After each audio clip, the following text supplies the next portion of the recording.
Hello everyone, welcome to our short videos. आज का हमारा डिस्कशन अगेन मॉडल पेपर और सैंपल पेपर पे होने वाला है। हमने लास्ट क्लास में क्वेश्चन नंबर 143 तक डिस्कस कर लिया था और आज हम लोग स्टार्ट करेंगे फ्रॉम 144। हमारा आज का पहला क्वेश्चन है, dash discrimination refers to practice of a seller of selling the same product at different prices to different buyer. जब आप इस एक ही प्रोडक्ट अलग अलग प्राइस पे अलग अलग बायर को बेचते हो तो इसको हम प्राइस डिस्क्रिमिनेशन का नाम देते हैं, जो कि बेसिकली एग्जिस्ट करता है इन मोनोपोली मार्केट। क्योंकि मोनोपोली में क्या होता है, मोनोपोली होता है सिंगल सेलर होता है, उसका प्रोडक्ट यूनिक है जिसका कोई सब्स्टिट्यूट मार्केट में अवेलेबल नहीं है। जैसे अब देख लो, जो रेलवे की टिकट्स है वो सीनियर सिटीजन के लिए अलग प्राइस पे होती है एंड नॉर्मल इंडिविजुअल्स के लिए अलग प्राइस पे। तो यहाँ क्या हो रहा है कि आपने एक ही प्रोडक्ट को अलग अलग प्राइजेस पे अलग अलग कस्टमर को दिया और वो परचेज भी करेंगे, रीजन बीइंग कि उनके पास कोई ऑल्टरनेट ऑप्शन नहीं है। क्लियर? तो ऐसे कॉन्सेप्ट को हम क्या कहते हैं, price discrimination. Next, the Companies Act 2013 under section 2 subsection 45 states that any company in which not less than dash percentage of the paid up share capital is held by CG, SG or partly by both।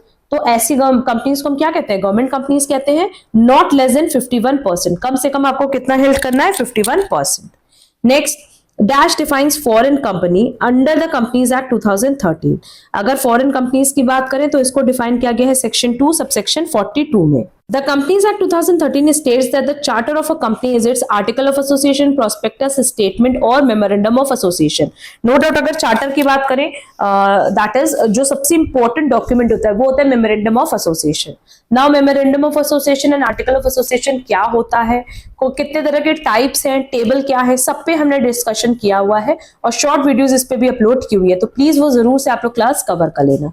Next question cut करेंगे। Then 149, the negotiable instrument act 1881 under dash section defines a negotiable instrument means a promissory note, bill of exchange or checks payable either to order or to bearer।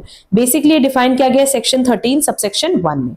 a negotiable instrument may be dishonored in either how many ways, दो तरीके से negotiable instrument dishonoured हो सकता है, चाहे तो आपने acceptance नहीं किया, नॉन एक्सेप्टेंस, या पेमेंट नहीं की है, नॉन पेमेंट। क्लियर?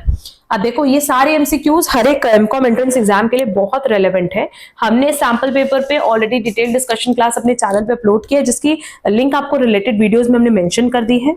अगर आप एमकॉम एंट्रेंस एग्जाम के लिए प्रिपरेशन कर रहे हो तो हमारे चैनल पे वैसे तो बहुत सारे सैंपल पेपर्स अपलोडेड है, बट सबसे इंपॉर्टेंट मैराथन क्लास है जिसकी प्लेलिस्ट अगेन आपको डिस्क्रिप्शन बॉक्स में हमने प्रोवाइड किया है। वहां से वो मैराथन क्लासेस जरूर से कवर कर लेना, एग्जाम में आपको बहुत हेल्प करेगा। अगर आज की क्लास यूजफुल लगे तो प्लीज वीडियो को लाइक कमेंट शेयर जरूर करना। चैनल पे नए हो तो चैनल सब्सक्राइब जरूर कर देना।